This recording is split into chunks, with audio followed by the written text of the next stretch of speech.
Hi, I'm Ben from Ben Construct, and today we're going to have a look as to why you need a camber in your plane iron. Let's get going. And I'm not talking about the kind of camber you might find here which is equivalent to something you might find on a scrub plane. Here it's on a card scraper, which we'll use for demonstration purposes. But even holding up to a white background, it's exceptionally hard to even see any camber there. Let me show you as it's held up to the light so you can get an idea.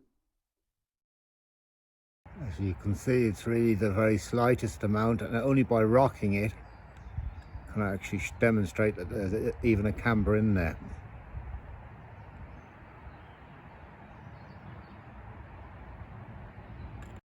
So what's the importance of this camber? Well, in short, it allows us to square wood up, and I'll show you exactly how that works.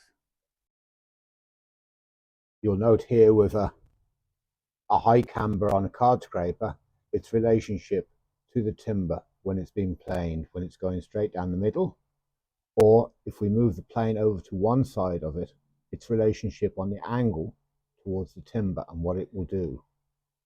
And the same if we go down the other side of it. Hence, if you've got a timber which is off or square like that, we take our plane and correct it by going down this side of it. And then finally, obviously, very much exaggerated camber down the middle to square it off. The next thing you might need to know is how much camber do you need? And the answer to that is not a lot.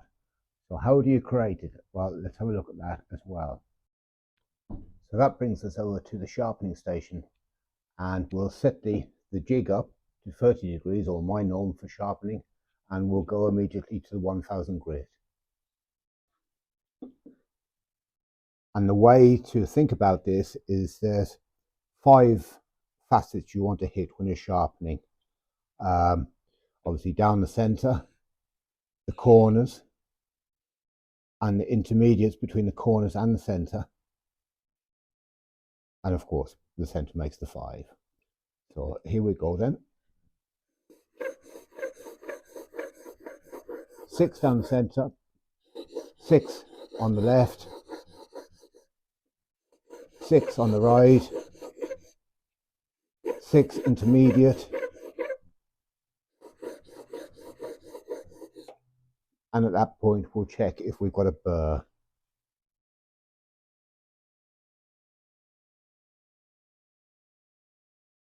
Might burr, not quite enough though.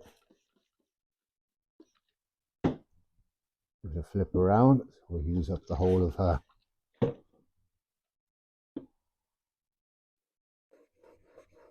2, 3, 4, 5, 6. 2, 3, 4, 5, 6. 2, 3, 4, 5, 6. 2, 3, 4, 5, 6. 2, 3, 4, 5, 6.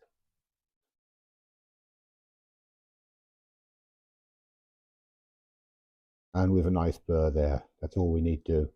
And basically what we'll be doing then is to repeat that then through the 4000 grit and the 10,000 grit. It doesn't have to be 10,000, that's a little bit of an overkill.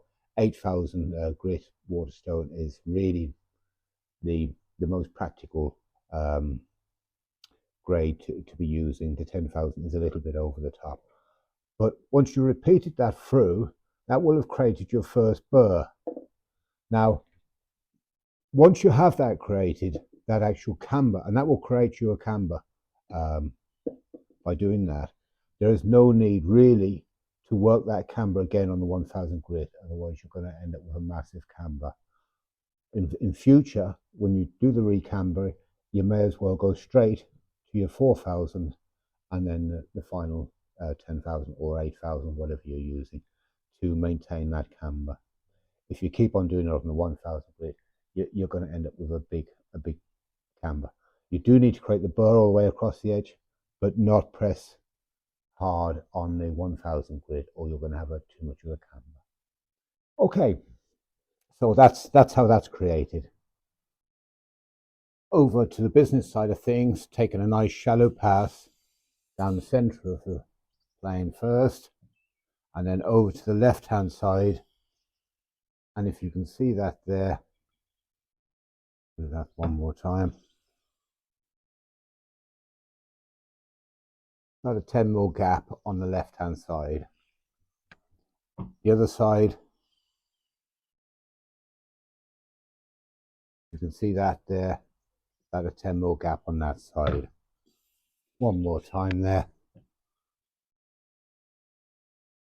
Just pull that back so you can see it.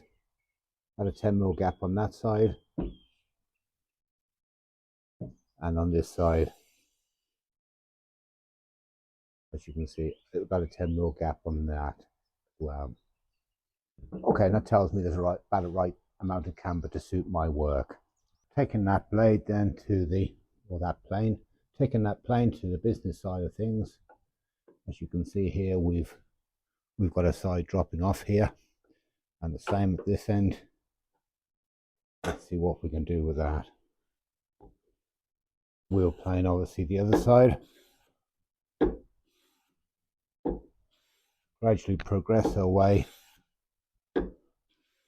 through to the middle, and we'll see how have we done. More fraction yet to go.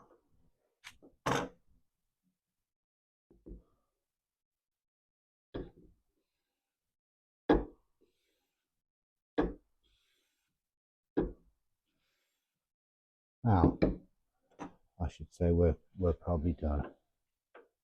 That looks pretty good to me. Well, truth be known, if you don't have a camber in your plane blade, you know, I don't actually know how to square up wood. So there you have it. Anyway, thanks for listening and watching. And if it was any good to you, please give me a thumbs up. Have a good day. Bye.